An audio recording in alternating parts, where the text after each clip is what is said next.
Mike Cardano with the Roto Experts in the Fantasy Sports Network here with you, and I'm here to put the odds of winning in daily fantasy gaming in your favor.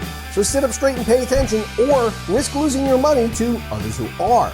Now, Alex Rios is somebody that I expect to make his way into many of my lineups today, regardless of the format.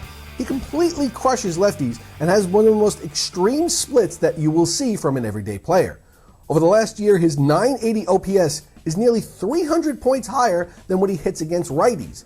He's facing Oakland left-hander Drew Pomegrantz today, who's pitching to a 1.9 ERA and a whip of just 1.13 in 52 innings. But I'm looking to play Rios anyway, based purely on how dominant he's been against southpaws.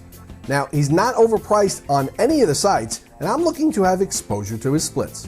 If you're going to win consistently in daily fantasy, sometimes you have to take calculated risks.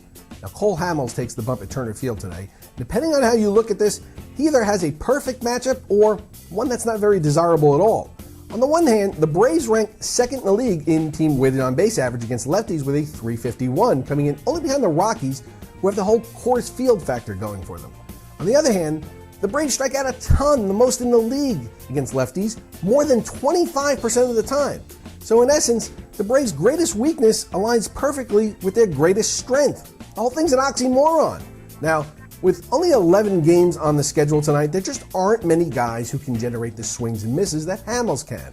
After a late start, Hamels has been solid this season, striking out more than a batter an inning, sporting an xFIP in the low threes. Now, this is truly a risk-reward play, as it wouldn't be a shock to me if Hamels gave up some long balls, but I think this also represents the best chance at accumulating points from the starting pitching spot.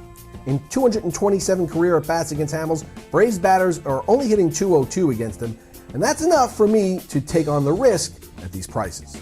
For those of you looking for a second starter or looking not to spend so much on a pitcher tonight, given there aren't many must-haves, Tyson Ross is your guy. Ross is quietly putting together a solid season, whiffing nearly a batter per inning, along with a 318 xFIP. Now, while you can dispute whether or not Ross's low BABIP is skill or just random happenstance, there's no dispute that racking up strikeouts at nearly a rate of 1 per inning at discounted prices is a good thing. The Mariners rank 25th in the league with a team weighted on base average against righties, and Safeco Field helps in keeping runs off the board. In one-starter formats, this one may not have the same upside as the Cole Hamels play, but it seems pretty safe today if you're looking at things a bit more conservatively. Gabriel Morency has to be quaking in his underwear right about now, as the Royals have now won 7 games in a row and are right on the heels of the Detroit Tigers. With Justin Verlander's well-publicized fall from grace, I'm going to sneak 2 Royals into my lineup tonight that you don't have to pay much for, but have hit Verlander hard even when he was among the fantasy elite.